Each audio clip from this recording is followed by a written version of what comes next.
નમસ્કાર, ગુજરાત ફર્સ્ટ સાથે હું છું ધ્રુવિશા. આપની સાથે સમાચારોની શરૂઆત કરીએ શીતલહેરથી. રાજ્યભરમાં ઠંડીનો ચમકારો હજુ પણ યથાવત છે. પતંગ રસિકો માટે સારા સમાચાર સામે આવ્યા છે. ઉત્તરાયણમાં પતંગ ચગાવવા હવે વધારે મહેનત નહીં કરવી પડે. ઉત્તરાયણમાં પવન અને દિશા બંને અનુકૂળ રહેશે. વાતાવરણમાં પલટાની શક્યતા નહીવત છે. સૌરાષ્ટ્રમાં પવનની ગતિ સામાન્ય કરતાં વધુ રહેવાની શક્યતા છે. 22 કિલોમીટર પ્રતિ કલાકની ઝડપે પવનની ગતિ રહે તેવું અનુમાન છે.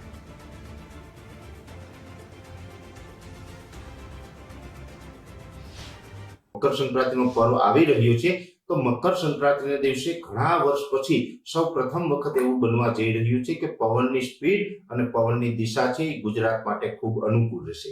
સામાન્ય રીતે જોવા જઈએ તો ગુજરાતભરની અંદર વાતાવરણ છે એ ચોખ્ખું રહેશે. આકાશની અંદર કોઈ મોટા વાદળછાયું વાતાવરણ થાય કે મોટો હવામાનમાં પલટો આવે તેવી સંભાવનાઓ નથી. 14 જાન્યુઆરીના રોજ મોટા ભાગના વિસ્તારની અંદર આકાશ ખુલ્લું હશે, જેમાં ઉત્તર ગુજરાત હોય, મધ્ય ગુજરાત હોય, કચ્છ હોય, સૌરાષ્ટ્ર હોય કે દક્ષિણ ગુજરાત હોય, તમામ ભાગોની અંદર આ આકાશ છે એ ચોખ્ખું રહેશે.